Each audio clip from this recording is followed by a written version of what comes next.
हर मुर्शद का अंदाज एक डिफरेंट है। 70s में एक मेरे कॉलीग थे, वो जब कभी मुल्क से बाहर टूर पे जाते थे तो हमें उन दोनों $200 पर डे गवर्नमेंट देती थी अलाउंस, होटल एक्सपेंस के अलावा।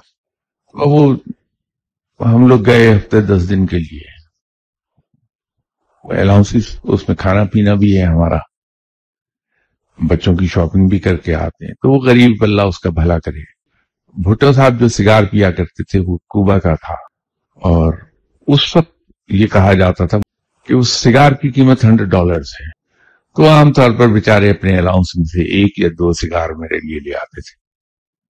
तो वो एक सिगार में पकड़ के पी लेता था, लेकिन ये 1-2 साल में एक बार ही होता था। कभी मेरे साथ एक साहब उन बुजुर्ग की खिदमत में हाजिर हुए जिनके पास मैं जाके बैठता था।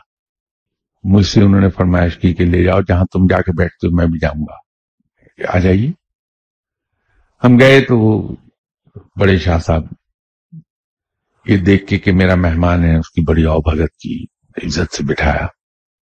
तो बातों बातों में उसको कहने लगे कि मियां बात ये है कि रूहानियत का सफर खोटा होता है। अगर इंसान सिगरेट पी रहा हो तो उसकी जो स्मेल है, उसका जो धुआं है, वो इंसान की रूहानियत की राह को खोटा करता है, रुकावट आती है परवाज में।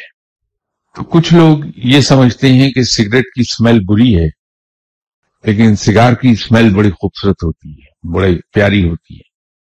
तो चाहे इंसान 1-2 साल में एक सिगार ही क्यों ना पिए, उसकी स्मेल भी रुकावट डालती है।